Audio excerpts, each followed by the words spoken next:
Hello बच्चों, आज का क्लास स्टार्ट करें। बच्चों, लास्ट क्लास में मैंने आप लोगों को एक इंपॉर्टेंट क्वेश्चन पढ़ाया था। जहां तक प्रीवियस सारे क्वेश्चंस का सवाल है तो लास्ट क्लास बच्चों सबसे डिफरेंट था। इसमें हमने बहुत कुछ नई एडजस्टमेंट्स के बारे में पढ़ा था।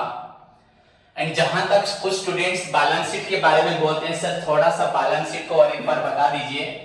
मैंने बैलेंस शीट तो पहले से क्वेश्चंस में बहुत कर रहा हूं, हम ऑलरेडी 8-9 क्वेश्चंस कर चुके हैं।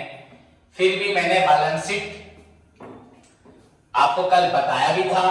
फिर भी आपके कहने पर उसी क्वेश्चन का मैं फिर से बैलेंस शीट बना दे रहा हूं। मैंने बैलेंस शीट करवाया नहीं था पर बता दिया था। द मेन ट्रीटमेंट जो आपका रिजर्व एंड सरप्लस में होता है, यहाँ पे आपको इंटरिम डिविडेंड एंड आपका फाइनल डिविडेंड था, साथ में आपका बच्चों सिंकिंग फंड था, आपका सिंकिंग फंड इंटरेस्ट था, एक्रूड इंटरेस्ट भी था, प्लस आपका बच्चों सबके साथ जो बड़ी चीज थी वो आपका एक एप्रोप्रिएशन भी था। तो ये सब के बारे में कल बताया भी था, प्रॉब्लम करवाया भी था। फिर भी मैं आपको फिर से आज उसी क्वेश्चंस को दोबारा करवा देता हूं। सिर्फ बैलेंस शीट को हम P&L अकाउंट कर चुके हैं बच्चों। ध्यान से स्टूडेंट्स देखें।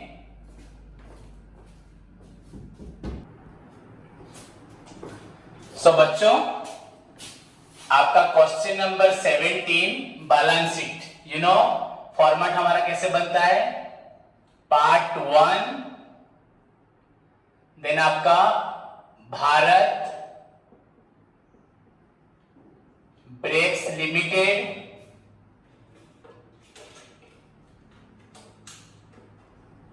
then balance sheet, and finally your as on 31st March and your closing date is 2016।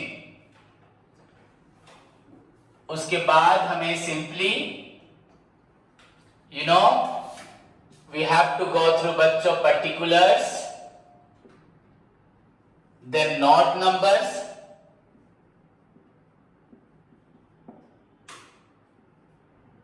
and your balance as on 31st March 16 in rupees। As you know बच्चों, your Indian currency is बच्चों हमेशा rupees में होता है। Next, come to the point बच्चों। First हमें मालूम है हेडिंग में आपका आएगा equity and liabilities, and equity के अंदर बच्चों आपका पहला पॉइंट आएगा shareholders funds which involves first one is your share capital, B point your reserve and surplus, C point your बच्चों money raised against share warrants. ये question में नहीं है तो इसको लिखने की जरूरत नहीं है।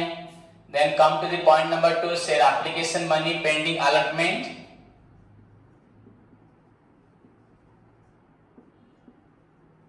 Pending allotment. Then third point बच्चों आपका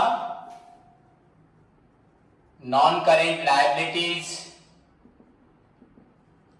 इसमें आपका आता है first point long terms borrowings, then आपका deferred tax liabilities, deferred tax liabilities. उसके बाद बच्चों आपको मालूम है डेफर्ड टैक्स लायबिलिटी, देन आपका other long term borrowings and आपका लॉन्ग टर्म प्रोविजंस। तो ये सब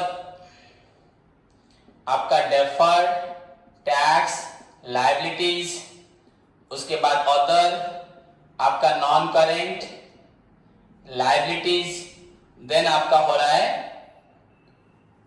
long terms borrowings, sorry long terms provisions. आपको ये फॉर्मेट को पूरा से याद रखना है। देन आपका करेंट लायबिलिटीज, इसके अंदर आपका आएगा पहले short terms borrowings, then B में आपका ट्रेड पेबल, सी में आपका आता है other non other current liabilities, and finally आपका होता है बच्चों short term provisions. Short term provisions, short term provisions. तो ये स्ट्रक्चर आप सभी को मालूम है, बस आपको इसको अच्छे से फॉलो करके प्रॉब्लम सॉल्व करना है और कुछ नहीं। सो बच्चों देखो, हमारा फर्स्ट पॉइंट है, इधर हम वर्किंग नोट तो करेंगे। तो बच्चों फर्स्ट शेयर होल्डर्स फंड्स में हमारा पहले आता है शेयर कैपिटल। मैंने आपको कल बताया था, यहां डायरेक्टली शेयर कैपिटल के बारे में लिखा है 5 lakh. So you know need to बच्चों वर्किंग नोट, पर आपको करना चाहिए, एबीसीडी करके आप कर सकते हैं। देन आपका ये वाला वर्किंग नोट बी में, अगर इसको आप करते हैं खुद बाहर, वेरी गुड, उसके बाद इसको बी लिख सकते हैं, आपकी मर्जी, पर सारा वर्किंग नोट्स करना चाहिए। तो वहां पे आप, क्योंकि आप वहां लिखोगे authorise capital of 5000 shares into या 50,000 शेयर्स @10, तो आप ऐसे लिखोगे इक्विटी कैपिटल या प्रीफरेंस कैपिटल लिखोगे, इसलिए ए बी होना चाहिए। देन बी पॉइंट बच्चों आपका reserve and surplus. Reserve and surplus. So बच्चों आपका रिजर्व एंड सरप्लस में आप सभी को देखना है अच्छे से। आप सभी को मालूम है पहले हमें करना क्या होता है, general reserve.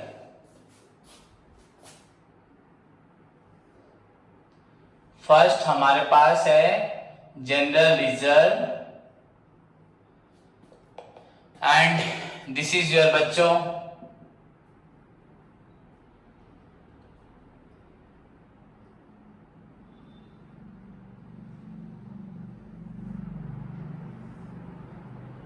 Rupees general reserve. बच्चों आपका जनरल रिजर्व क्वेश्चन में ऑलरेडी है 78,000। Then transfer to reserve,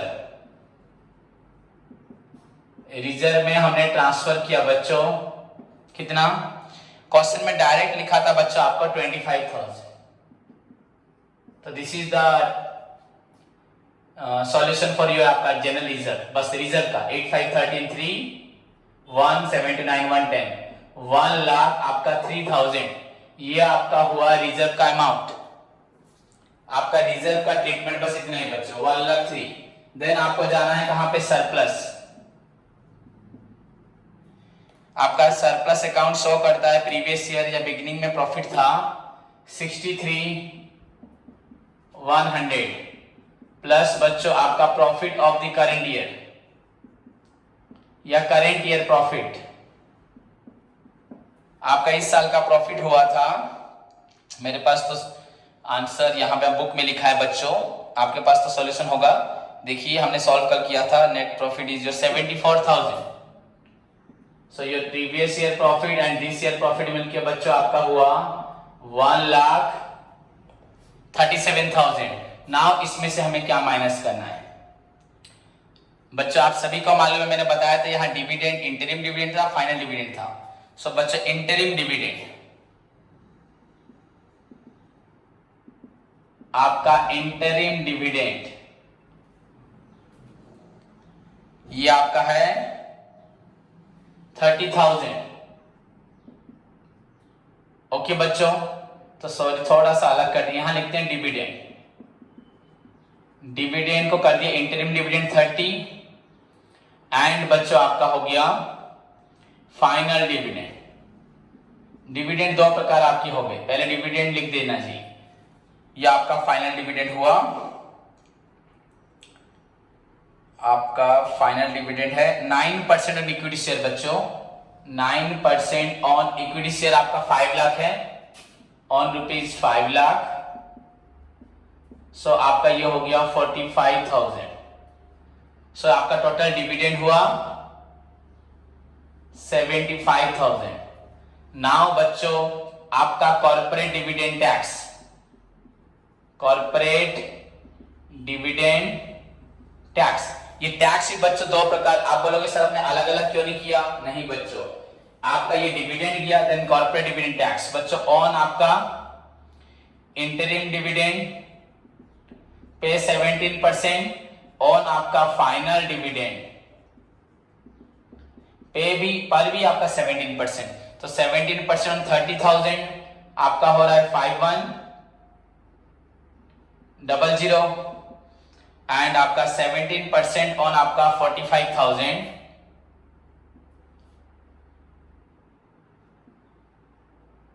7650। फिर से देख लेते हैं।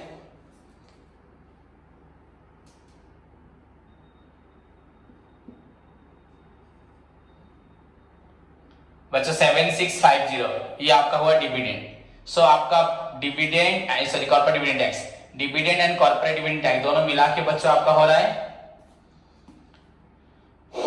05778 87,750। उसके बाद बच्चों आपने यहां पे ये तो आपका प्रॉफिट से माइनस होगा, प्लस जो ट्रांसफर टू रिजर्व था हमने रिजर्व में ट्रांसफर कर दिया, पर प्रॉफिट से तो माइनस नहीं किया, 25,000 आपको बताया था। प्लस बच्चों आपने जो सिंकिंग फंड में पैसा रखा, अप्रोप्रिएशन ऑफ रिजर्व, ये आपका हुआ 10,000 रुपए, 10,000 बच्चों 10,000 is to be appropriated for sinking fund. Appropriation of reserve नहीं, गलती से लिखा, अप्रोप्रिएशन टू सिंकिंग फंड बच्चों, सिंकिंग फंड के लिए। सो टोटल आपने टैक्स और डिविडेंड दिया 87,750, रिजर्व में रखा 25,000 एंड सिंकिंग फंड के लिए रखा आपने 10,000। सो टोटल आपने इस साल के प्रॉफिट से कितना खर्च कर लिया? सो दिस इज योर बच्चों 0 5 7 7 5 12 2 1 8 2 10 11 and 12 1,22,750। फिर से देखते हैं 5 7 1,22,750 यानी ये आपका हो रहा है। ठीक है बच्चों, तो हमारा बचा कितना? 1,37,000 में से 1। सो बच्चों आपका ये डिफरेंस हो रहा है 0 आपका 10 - 5 5, आपका 10 - 7 3, 6 - 2 4 1, 14,000 बच्चों 350 ना। ये आपका हुआ सरप्लस। देन आपको और भी कुछ करना है, ये आपका रिजर्व, ये आपका सरप्लस। अभी तक आपने और एक पार्ट नहीं पढ़ा था, सो दैट पार्ट बच्चों आपका हो रहा है सिंकिंग फंड।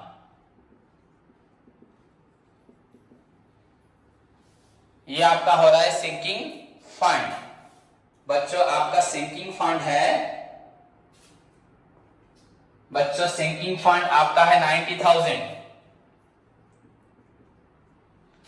प्लस बच्चों आपको उस पे इंटरेस्ट। आप देखिए सिंकिंग फंड इन्वेस्टमेंट में लिखा है 1 लाख, गवर्नमेंट सिक्योरिटी में 4%, तो इंटरेस्ट बच्चों आपका होना चाहिए 4,000।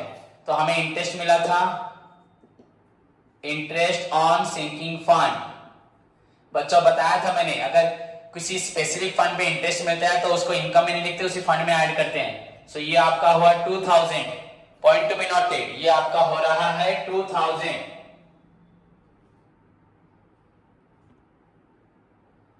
क्लियर बच्चों? उसके बाद आपको 2,000 इंटरेस्ट मिला है तो और 2,000 मिलेगा। सो एक्रूड इंटरेस्ट आपका 2,000 एंड फाइनली बच्चों आपने इस साल, ये आपका 90,000 का फंड था, इंटरेस्ट मिला 2,000, एक्रूड है 2,000, और बच्चों आपने इस साल जो एप्रोप्रिएशन, देखो यहां आपने एप्रोप्रिएशन करके 10,000 प्रॉफिट से माइनस किया, इसको तो कहीं रखोगे ना।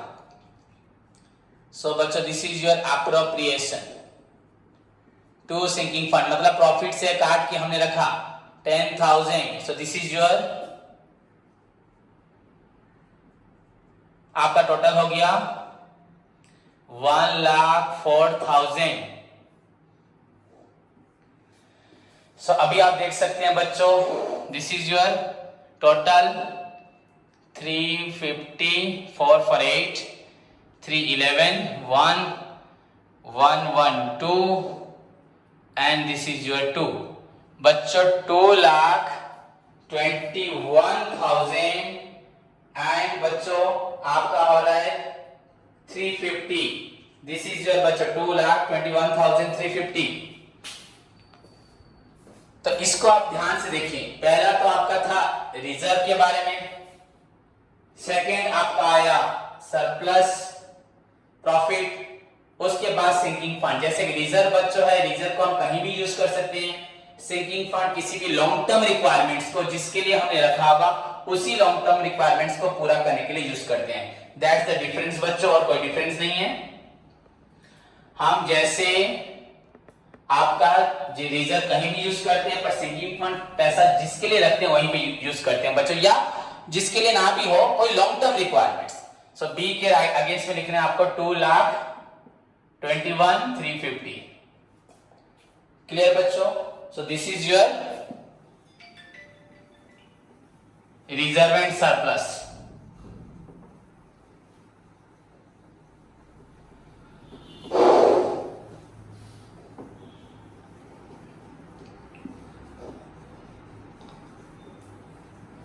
This is your reserve and surplus. अब सभी स्टूडेंट ध्यान से देखें, आगे बढ़ते हैं बच्चों. उसके बाद हमारे पास क्या है क्वेश्चन में, देखो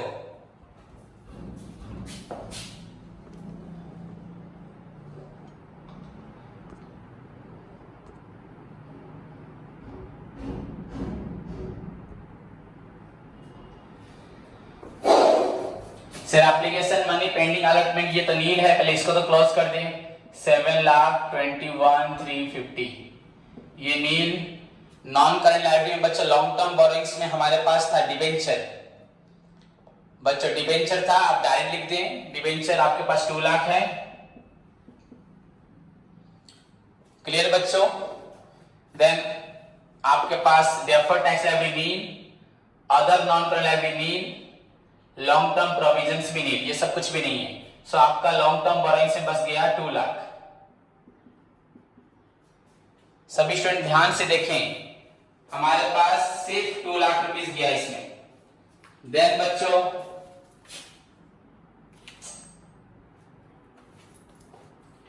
उसके बाद 79 तो हो गया बच्चों इसमें आपका. देन आपका करंट लायबिलिटी, इसमें आपका आएगा short term borrowings. Short term borrowings कुछ था आपके पास, कहीं आपने शॉर्ट टर्म लोन्स लिया था, कुछ भी नहीं है क्वेश्चन में बच्चों, नील. उसके बाद बच्चों आपका ट्रेड पेबल, क्रेडिटर या बिल्स पेबल.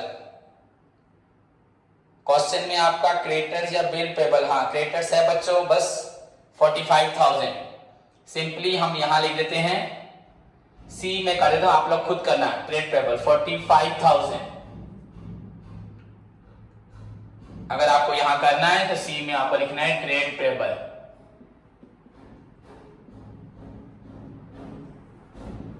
क्रेडिटर्स आपका हुआ 45,000. क्लियर बच्चों? देन डी में आपका आएगा other current liabilities. Other current liabilities बच्चों, अदर करेंट लायबिलिटी में हमें क्या आता है, सारा आउटस्टैंडिंग या एडवांस. क्वेश्चन में एडजस्टमेंट में कुछ आउटस्टैंडिंग था क्या बच्चों?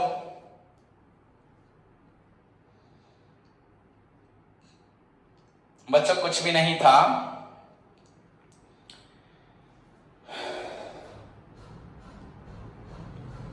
नो बच्चों कुछ भी नहीं था.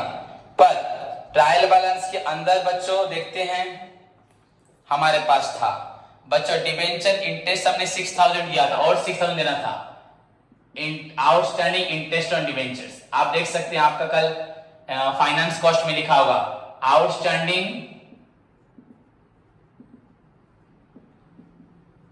Interest on debentures. ये आपका हो रहा है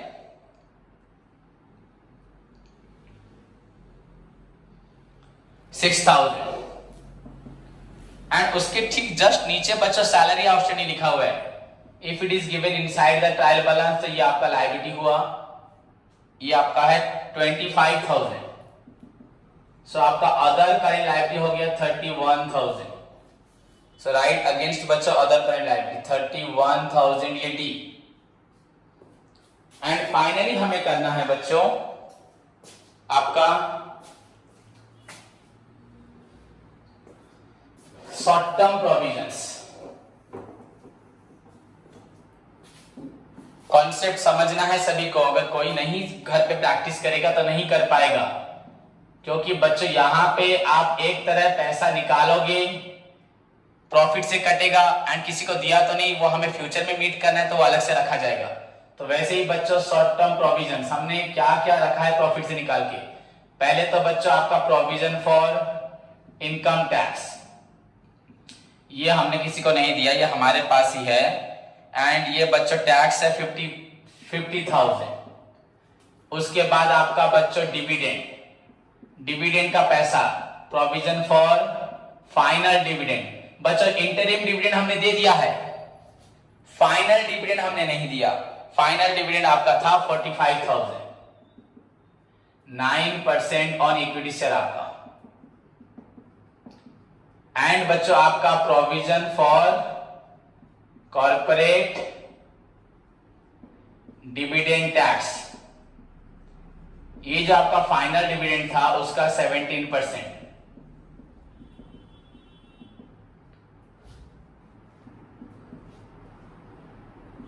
7650 टोटल आपका बच्चों हो रहा है 1,02,650 95 1,02,650। राइट अगेंस्ट बच्चों आपका शॉर्ट टर्म प्रोविजन 1,02,650। सभी स्टूडेंट ध्यान से देखें, 1,02,650। नाउ इट्स टाइम टू बच्चों क्लोज करना है हमें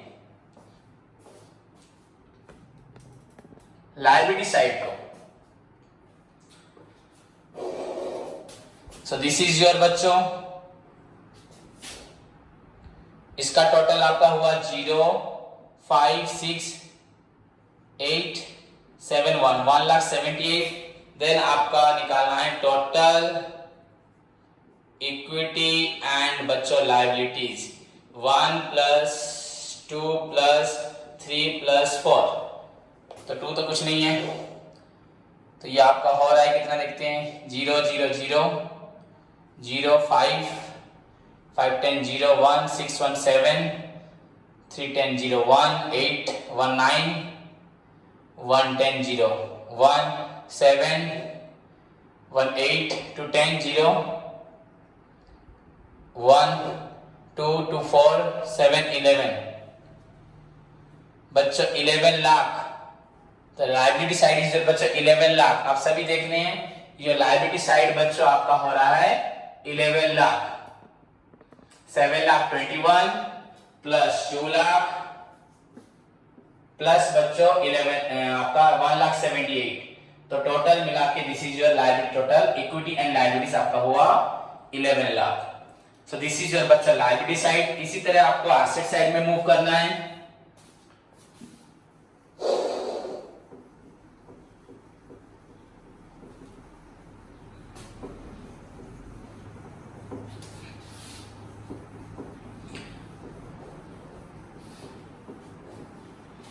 बच्चों एसेट साइड में वेरी सिंपल, वैसे ही हमें आगे बढ़ना है। योर फर्स्ट स्टार्ट होगा एसेट में आपका आता है क्या, अगर हम एसेट्स की बात करें, एसेट में पहले आएगा बच्चों हमारा फिक्स्ड एसेट्स, उसके अंदर tangible fixed asset, then intangible fixed asset, उसके बाद capital work in progress, intangible asset under development, उन दोनों की जरूरत नहीं है।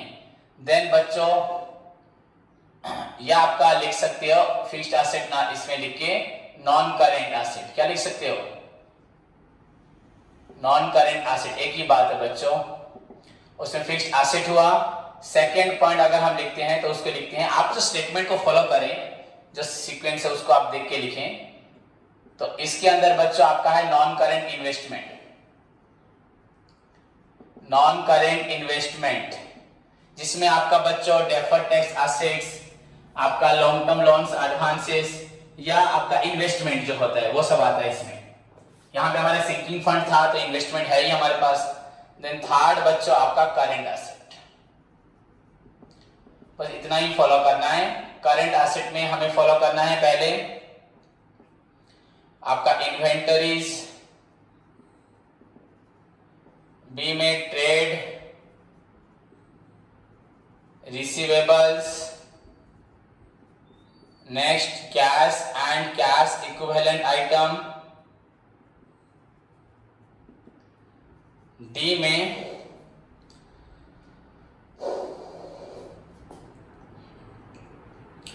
अदर नहीं लोन्स एडवांसेस बच्चों लिख सकते हैं हम लोग, short term loans and advance हमने जो दिया है किसी को। एंड फाइनली बच्चों हमारा अदर करेंट एसेट।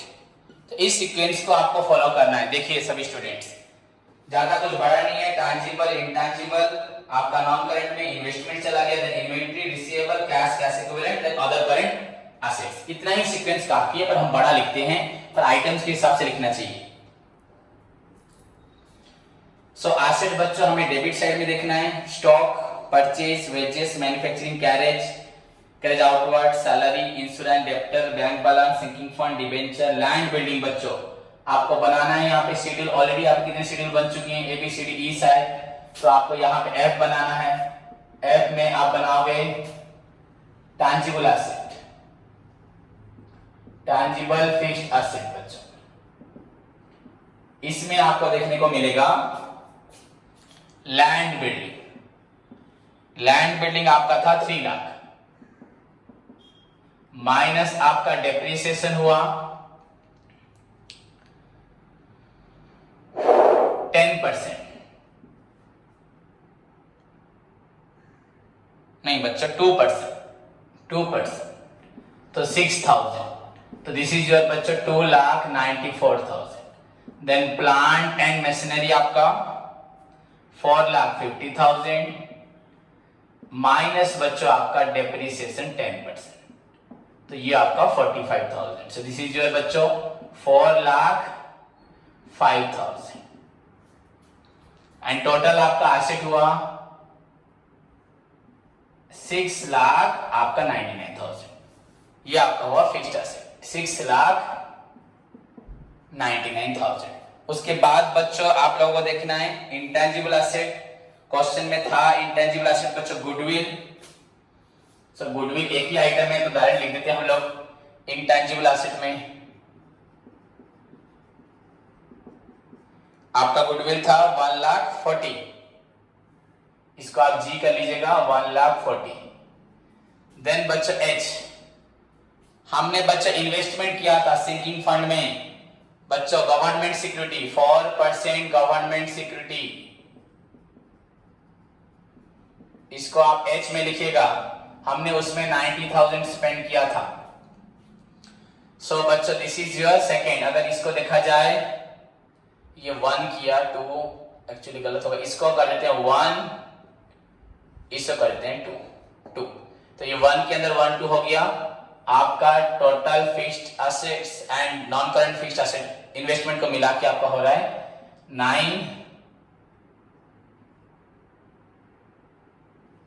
9,29,000। उसके बाद आपका करेंट एसेट,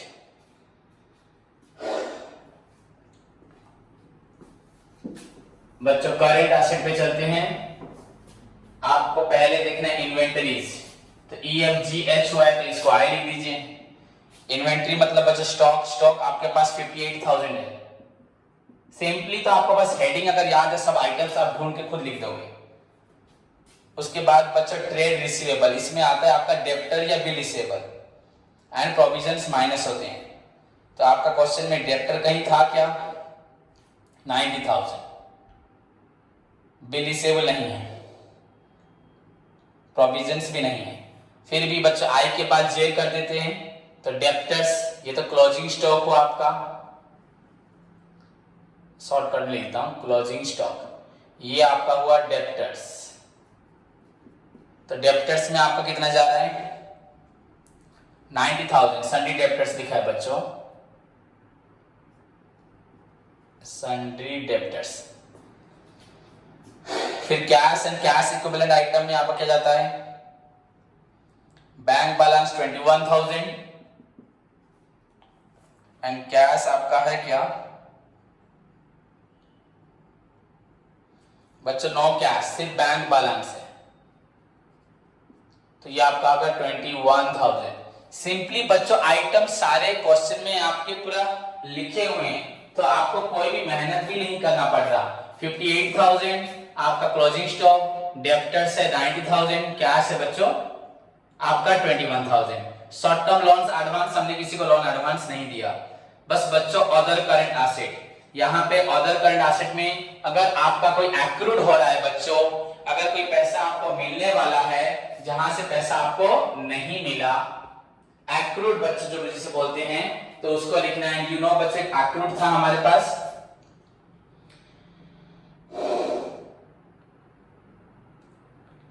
$2,000 का बच्चों सिंकिंग फंड के ऊपर, सो दैट इज योर बच्चों करंट एसेट। एक्रूड इंटरेस्ट बच्चों, आप लोग बोलेंगे सर आपने इसको तो वहां ऐड किया था, हाँ वेरी गुड बच्चों, उसको बच्चों आप लोग वहां भी ऐड करेंगे एंड यहां भी बच्चों लिखा जाएगा, क्योंकि बच्चों आपने ये इन्वेस्टमेंट किया उस पर आपको इंटरेस्ट मिलना है, तो इसको आपको एल, आपका जो 4% इंटरेस्ट था ऑन गवर्नमेंट सिक्योरिटी, उसके ऊपर आपको 4,000 मिलना था, 2,000 मिला था, सो 2,000 बच्चों आपका एक्रूड। सो अब ये आपका टोटल हो रहा है 0, 0, 0,